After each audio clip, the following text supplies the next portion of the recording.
एक तो बात ये है कि पाकिस्तान के आम आवाम मेरी बात सुनते हों या उससे गाइडलाइन लेते हों या न लेते हों, ये अलग बात है। लेकिन मेरे जो चाहने वाले लोग हैं, एक साइड पे जिनका मैं हमदर्द हूँ, जिनका सपोर्टर हूँ, पीटीआई है, और दूसरी साइड पे पीएमएलएन है।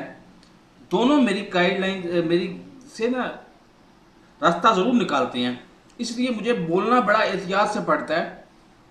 आजकल पाकिस्तान में बज़ाहिर तो कुछ भी नहीं हो रहा।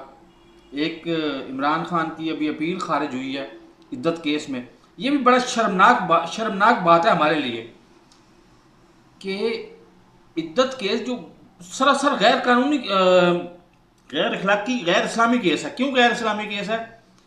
कि पिछले दिनों मैंने सुनी सुनाई बात कर रहा हूँ, अभी ये मैं इसकी इम्प्लीमेंट नहीं कर सकता, कि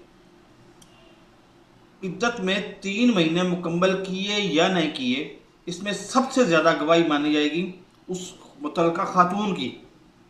उसकी खातून की तो सुनी कोई नहीं, और उस अल्लाह ताला उसको हदायत दे और उसको वापस इंसान बनाए।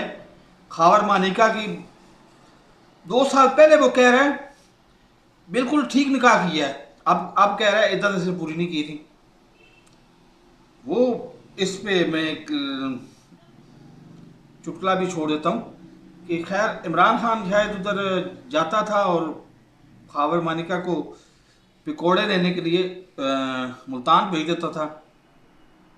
बहरहाल उसमें केस में अपील खारिज होगी इमरान खान की, और दूसरे नंबर पे एक इस्लामाबाद हाई कोर्ट के खिलाफ भी रेफरेंस आ रहा है या आ गया है, और तीसरे नंबर पे जनाब उरिया मकबूल जान ने रेफरेंस दायर कर दिया है इसके काजी के खिलाफ। अब काजी के अंदर थोड़ी सी गैरत होती ना, थोड़ी सी गैरत होती तो खुद इस्तीफा दे के चला जाता, या कम अज कम किसी स्टेज पे रिमार्क दे देता कि मैंने अगली मुद्दत के लिए नहीं आना। लेकिन उसके अंदर से सारी गैरत वो खत्म हुई थी, तो वो चीफ जस्टिस बना था। वो तो चाहता है कि ताहयात मैं इधर रहूं, और उसको रखने वाले भी चाहते हैं कि ताहयात यही रहे। अब हयात कितनी है, अगले में मरना है, ये अल्लाह को पता है। बहरहाल इस लम्हे पे मैं अभी पोस्टें पढ़ता रहता हूँ। एक पोस्ट लगी हुई थी जिसके खिलाफ लगी थी अली अमीन गंडापुर वज़ीर आला जो केपी के हैं, और उसके साथ और कुछ लोगों के। तो इस स्टेज पे पीटीआई को सबसे ज़्यादा ज़रूरत थी कि वो आके वो मुत्तहद रहते। लेकिन बदकिस्मती हमारा किरदार ही बहुत थोड़ा है। अभी पीटीआई में फूट की इतलाएं मिलना शुरू हो गई हैं, तो याद रखिएगा मुअर्रख इस वक्त सोया हुआ नहीं है। वो मतलब बेहोश नहीं है, वो मर के नहीं गया, वो कहीं बैठा लिख रहा है। और तारीख में उन जैसे लोगों के इतने बदनुमा चेहरे होंगे जो इस स्टेज पे पीटीआई को छोड़ के जाएगा या पीटीआई को नुकसान पहुंचाएगा कि इसका तसव्वुर नहीं कर सकते आप।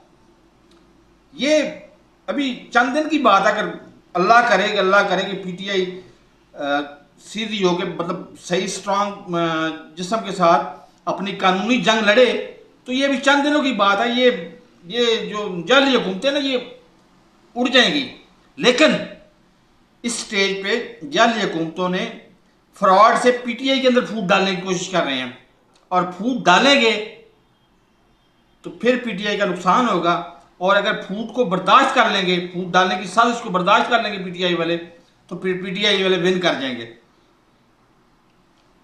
तो मेरी इन बातों, जितनी बातें मैंने की हैं, इन बातों में कोई अगर सबक का पहलू निकलता है तो खुदारा इस स्टेज पे मुत्तहद रहें। ये मुतालबा ना करें कि फलां इस्तीफा दे दे, फलां शिबली फराज इस्तीफा दे दे, फलां इस्तीफा दे दे, अली अमीन गंडापुर को हम नहीं छोड़ेंगे। मेरे प्यारे भाइयों, अली अमीन गंडापुर को ना छोड़ना, लेकिन जब अच्छा वक्त आएगा फिर ना छोड़ना। अभी अब मैं तो इस चीज़ का कायल हूँ कि पीटीआई का जो चेयरमैन है, मतलब इमरान खान है, उसको अख्तियार होना चाहिए कि मर्जी के कारकुन को पीटीआई में शामिल करे ना करे। करके तो उसको कौन सा अहदा दे ना अहदा दे, ये इख्तियार मुकम्मल चेयरमैन के पास होना चाहिए, इमरान खान के पास होना चाहिए।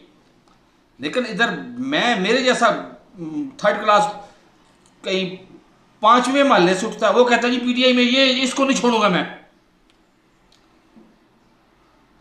अच्छे मौके पे ये बातें अच्छी लगती हैं, लेकिन इस मौके पे इस तरह की चूचना भी नहीं करनी चाहिए हमें।